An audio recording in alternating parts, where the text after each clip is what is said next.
10. Tape script 10.1. 1. She must have been very rich. 2. I had to do my homework. 3. I couldn't sleep because of the noise. 4. They can't have been in. There were no lights on. 5. I thought that was Jane, but I might have been wrong. 6. You should have seen a doctor. 7. The train may have been late due to bad weather.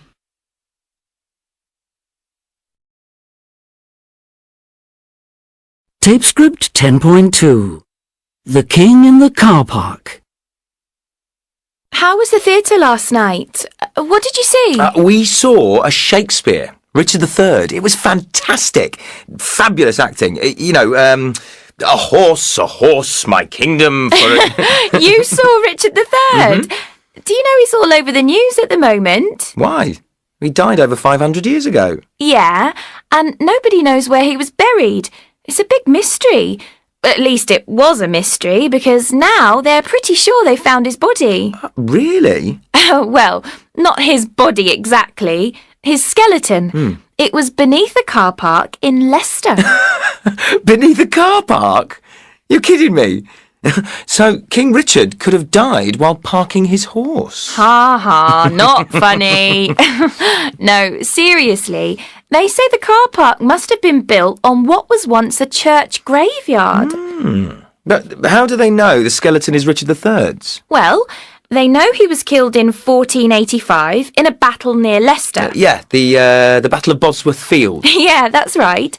And tests showed that the man must have died around that time from battle wounds, and that he was in his late 20s or 30s. Yeah. I think Richard was in his early 30s when he died. Also, the skeleton has a deformed spine, so he would have been a hunchback. Yes!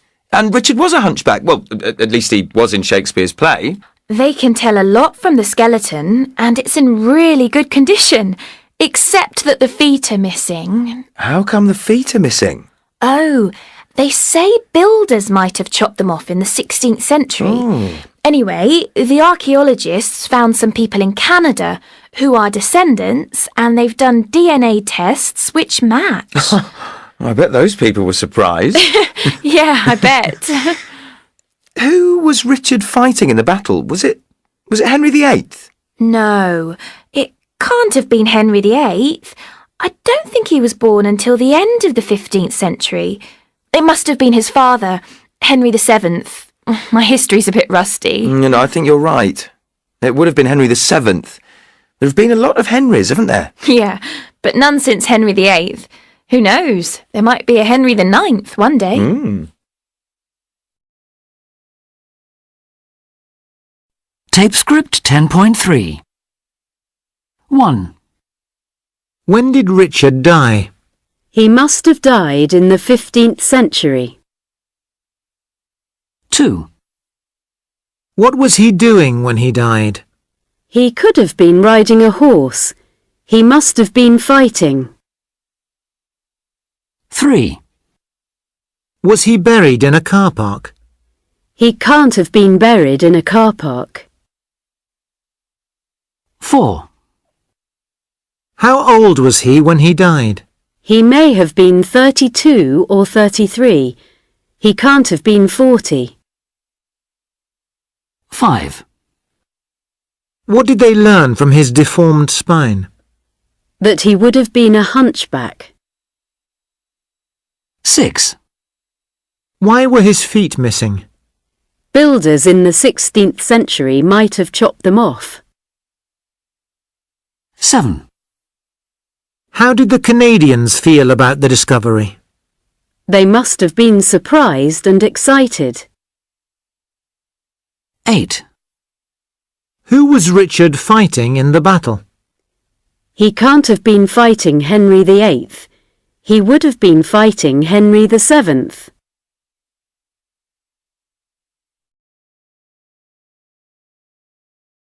Tape script 10.4. 1, I did tell you about Joe's party. You can't have been listening. 2, Thanks so much for all your help.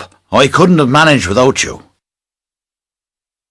3, Flowers for me? Oh, that's so kind. But really, you shouldn't have.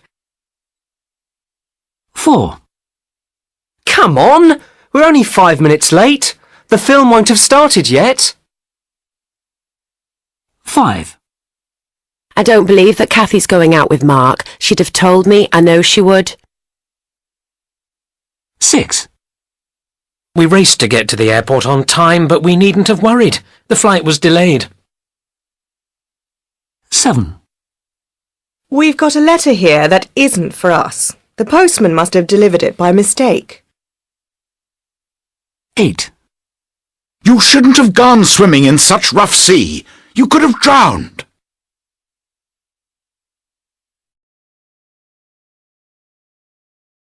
Tape script 10.5.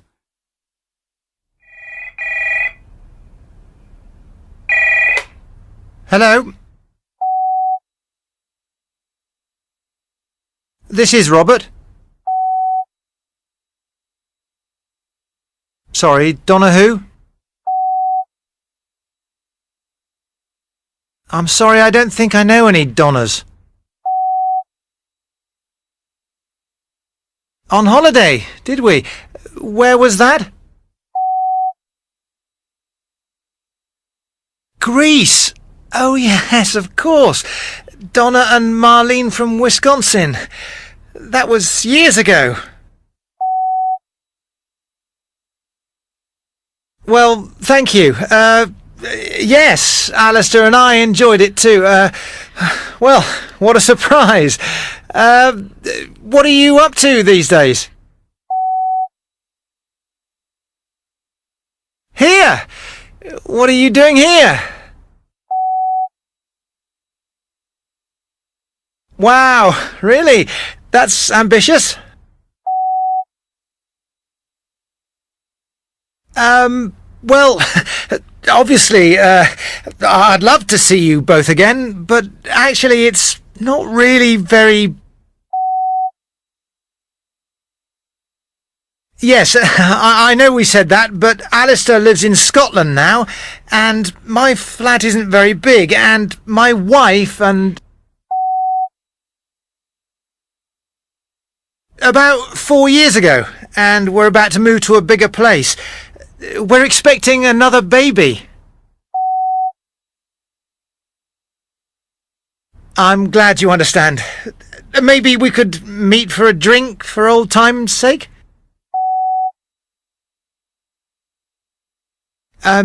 Maybe you're right. But it was nice to hear your voice again, Donna. Love to Marlene, and I'll tell Alistair that you got in touch. Enjoy your trip. Thanks, Donna. Same to you. Bye.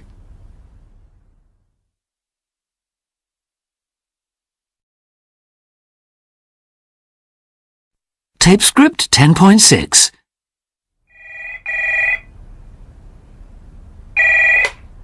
Hello? Hi, can I speak to Robert Johnson, please? This is Robert. Hi, Bob. It's me, Donna. Sorry, Donna who? Donna Goldberg. I'm sorry, I don't think I know any Donnas. Oh, you do. We met on vacation, or holiday, as you say. On holiday, did we? Where was that? In Greece. Me and my friend Marlene were staying in the same hotel. Greece! Oh yes, of course. Donna and Marlene from Wisconsin. That was years ago. It was nearly 10 years ago. But Marlene and I still talk about it. We had a great time, didn't we? You and your friend Alistair were such great guys. Well, thank you. Yes, Alistair and I enjoyed it too. Well, what a surprise. What are you up to these days? Well, I'm here in London at the moment. Here? What are you doing here? Well, Marlene and I on holiday together again. And this time we're going round Europe. 6 countries. Wow, really? That's ambitious. Yeah, and we're beginning here in England. So, we wondered if we could come and visit. Maybe stay a couple of nights? It'd be great to catch up. Well, obviously, I'd love to see you both again, but actually it's not really very... But you said we could visit if we were ever in London, and here we are. Yes, I know we said that, but Alistair lives in Scotland now, and my flat isn't very big, and my wife and... Bobby, are you married now? Oh, that's so cool. When did you marry? About 4 years ago, and we're about to move to a bigger place. We're expecting another baby. Bob, I see. No worries. Marlene and I understand. New baby, new home. I'm glad you understand. Maybe we could meet for a drink for old time's sake? I'm not sure your wife would be too pleased. Maybe you're right. But it was nice to hear your voice again, Donna. Love to Marlene, and I'll tell Alistair that you got in touch. Enjoy your trip. Thank you, Robert. Have a nice life. Thanks, Donna. Same to you. Bye.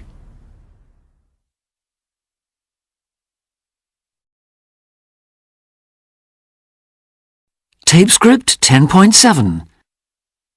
1. That exam was totally impossible. You can say that again. I couldn't answer a single question. I'm bound to have failed. 2. You might as well apply for the job, even though you're too young. Yes, why not? After all, I've got nothing to lose. You never know, I might be just the person they're looking for. 3. I know I shouldn't have eaten a whole tub of ice cream, but I just couldn't help it. I feel as fat as a pig now. 4. I'm going to tell her exactly what I think of her. I wouldn't do that if I were you. You've no idea how she'll react. It could get really nasty. 5. You might have told me that Jackie and Dave had split up. I felt really stupid when I asked Jackie where they were going on holiday. Sorry, I thought you knew. Everybody else does. 6. I think you should forget all about her and move on. Believe me, I would if I could. But I just can't get her out of my mind. I think it must be love. Oh, no. 7. You should have been here yesterday. You'd have died laughing. Why? What was so funny? Well, Pedro was imitating the teacher, and he was so good. And then the teacher walked in. 8. Then I found out that Annie's been going out with... guess who? Dave! I could have told you that. It's common knowledge. Where have you been? 9. I'd known this guy for 5 minutes when he asked me to marry him. I just couldn't believe it. Maybe he does the same to every girl he meets. 10. I could do with a break. Me too. I'm dying for a coffee. It feels like this lesson's been going on for ages.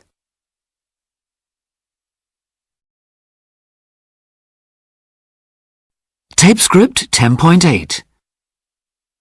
Jim, who ran away from his nurse and was eaten by a lion.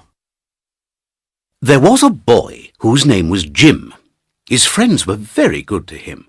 They gave him tea and cakes and jam and slices of delicious ham and read him stories through and through and even took him to the zoo.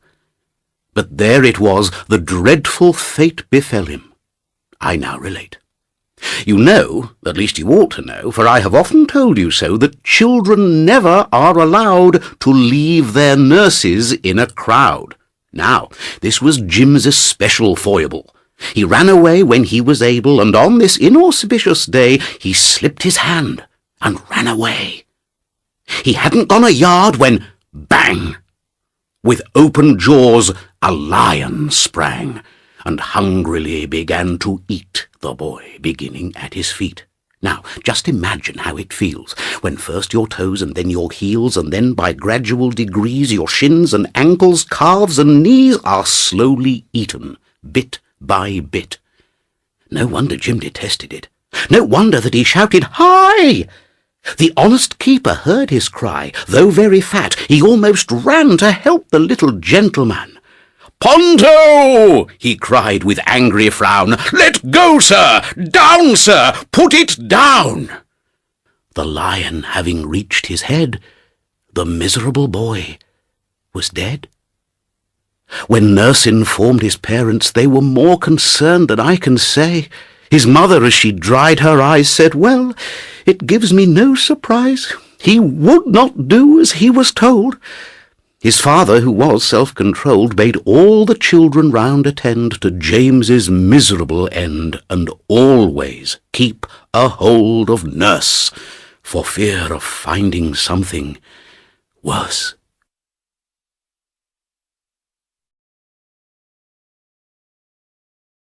Tape script 10.9. 1. How's the new job? Okay, but I'm still getting used to it. My boss seemed very strict at first, but underneath it all, she's very kind and generous. She understands the retail business very well, so she knows what she's doing. 2. Can you help me to fix my computer? I can't open any of my files. Listen, you better accept the fact that your computer is ancient. It's been about to stop working for years. You can get a new one for about £500 these days. Are you joking? No, I'm perfectly serious. 3. Pat's been unbearable lately. That promotion has made her feel more important than she is. She's been shouting at everyone. She's always spoken in a harsh and unkind way, but now she's upsetting everyone. I know. I'll have to talk to her honestly and openly.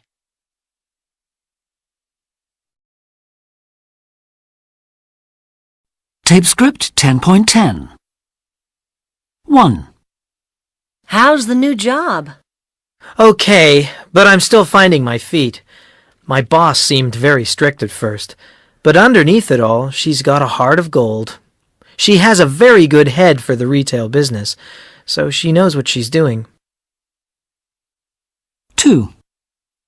Can you give me a hand to fix my computer? I can't open any of my files. Listen, you better face the fact that your computer is ancient. It's been on its last legs for years. You can get a new one for about £500 these days. Are you pulling my leg? No, I'm perfectly serious. 3. Pat's been unbearable lately. That promotion has gone to her head. She's been shouting at everyone. She's always had a sharp tongue, but now she's upsetting everyone. I know. I'll have to have a heart-to-heart talk with her.